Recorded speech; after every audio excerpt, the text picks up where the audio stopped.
Hey everyone, we have made it as far as Austin, Texas. So this is our first week of our 2023 year-long travels.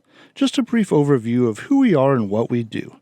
Sorry about the microphone. It's the only one I have, and it doesn't work very well unless I have it this close to my mouth.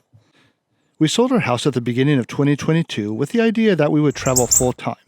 In 22, we went through the Pacific Northwest, through Canada, the entire loop of Alaska. Then on our way home, we did Montana, Idaho, California, Arizona, and then back to Denver, Colorado, where our family and friends are. We're going to do something similar in 2023, except this time we're going the other direction. From Denver, we headed south into Texas and ended up in Austin as our first main stop. So in this video, it'll be the past week or so, including Denver and several stops along the way to Austin. From here, we're going to head towards the coast, where we will stay next to the coast for the next year or so. Starting in South Padre Island and following the Gulf Coast all the way to the Florida Keys, and then heading north along the East Coast all the way to Canada. We rent Airbnbs 1 week at a time, so we will include any cool houses that we stay in. Our top 10 videos will be random things, anything from national parks, museums, restaurants, snorkeling, or whatever or whoever makes a mark on our consciousness. We are new at making YouTube videos, so for the foreseeable future, we are going to keep this format, but I'm sure things will change as we get familiar with what we were doing. We are always open to ideas, so feel free to share your ideas with us. Thanks for watching. If you like what you see, please like and subscribe. So, let's get started on today's video from Denver to Austin. Fort Stockton Rest Area. They've got a sign, they've got a train, and they've got a waterfall over there. Super boring. Fort Stockton, Texas. This is in Google's top 10 of best things to do in this town. AKA, this city is boring. Wait, hold on. So we found a good place. Not everything here sucks. This was actually a really nice restaurant. You should come check it out if you get the chance. Welcome to Denver Zoo Lights. This is a time-honored tradition of my family to enjoy. The kids love to see the amazing lights and drink their weight in hot chocolate, while we adults freeze our butts off. The staff at the zoo do an amazing job at creating the shapes of the zoo animals with lights. The only thing not so great about zoo lights is that most of the actual animals are sleeping warm in their habitats.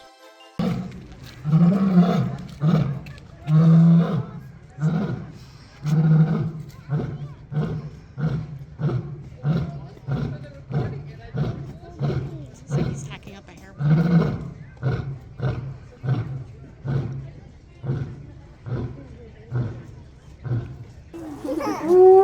That is really...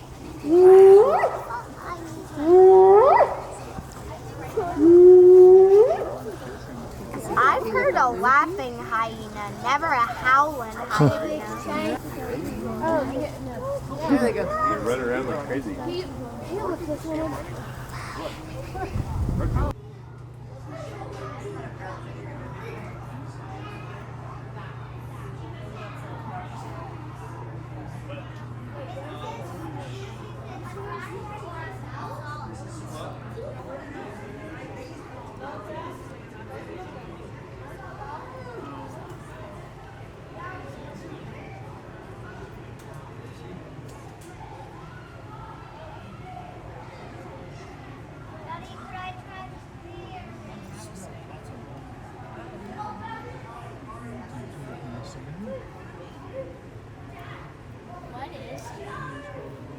It was 20 degrees colder the day before.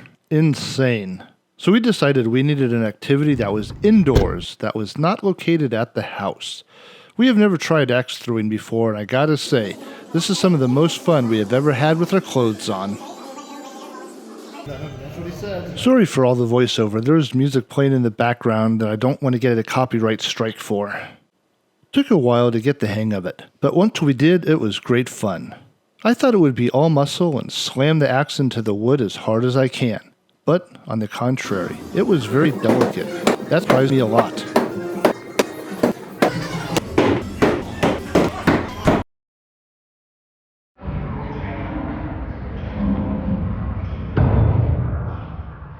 Well, there you go.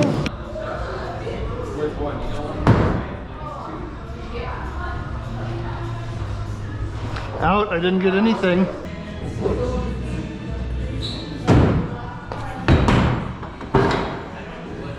That one got it. Super cool museum. Nothing but history of how humans got into space. White Sands Missile Base is one of the main places where rockets were learned, tested, and perfected after World War II. There's a bunch of stuff outside you don't even have to pay for, including this example of how radio dishes work for both transmitting and receiving.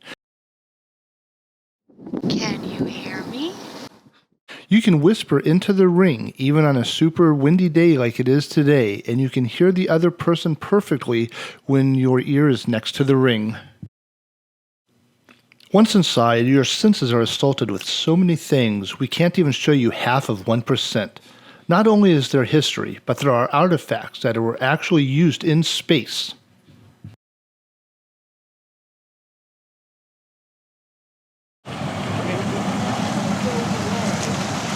I have a secret for you.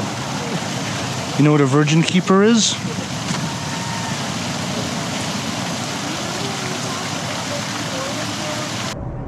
We went to Zilker Botanical Gardens in Austin, Texas at the wrong time of year. Everything was brown. No biggie, we knew this going into it.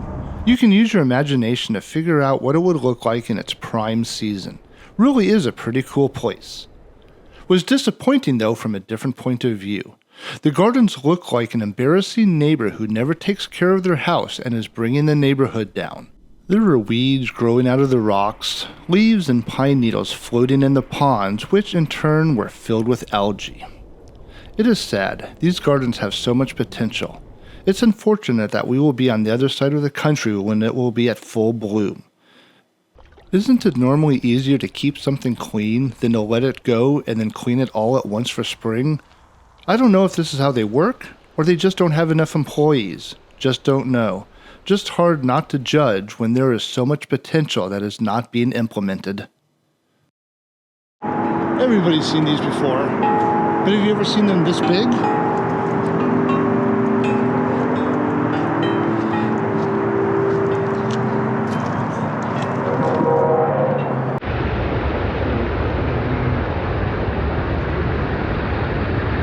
Ignore the highway noises and the highway behind us, but check out this gate.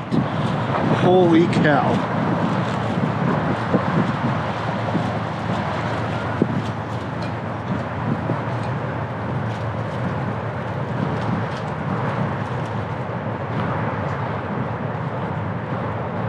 So we're in Austin, Texas. We are currently at Stevie Ray Vaughan's park.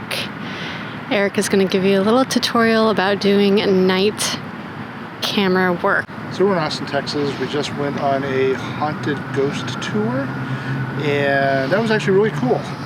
Except the guy didn't really want us videoing him, so I got nothing of that. So we came across the river, and as you can see, some beautiful lights behind us. There's a little river right there, and I took a panoramic, and I will show you that right now.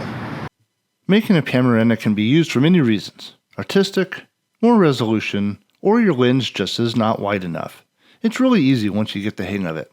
All you need is a program like Photoshop that can stitch all the photos together, and you need a manual mode camera. Every camera and lens is different, but you should have a dial similar to this with an M on it that stands for manual, then a switch on your lens from manual to autofocus.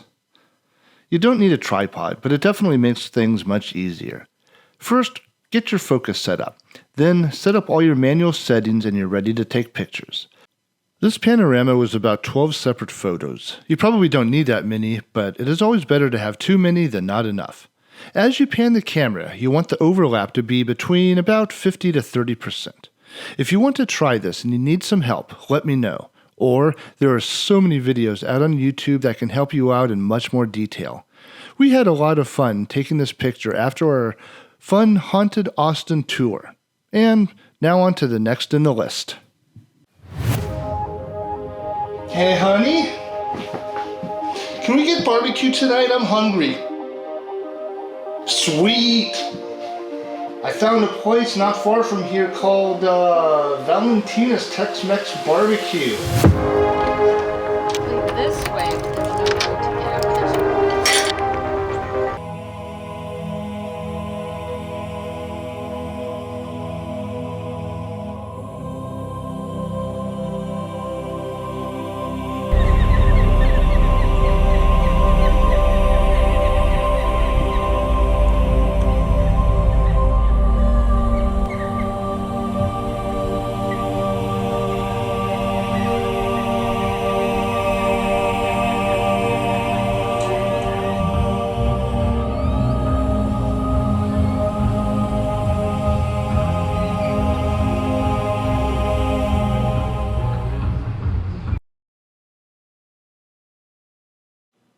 Welcome to White Sands National Park. This park is filled with history and educational information. But let's face it, no one comes here for that. The park is one ginormous playground for kids and adults alike. You can bring your own sleds and snowboards to go careening down the soft white sand, or you can rent a sled at the visitor center. Make sure to bring plenty of water. If you are planning on visiting the park, always check to make sure the park is open, as it does shut down on bomb testing days. And he's gonna kill himself. I realize that saying bomb testing sounds like a huge red flag for most people. However, the testing is done so far away that one would need to break out your binoculars to see awesome destructive powers. Thank you everyone for joining us today. We will see you on our next video.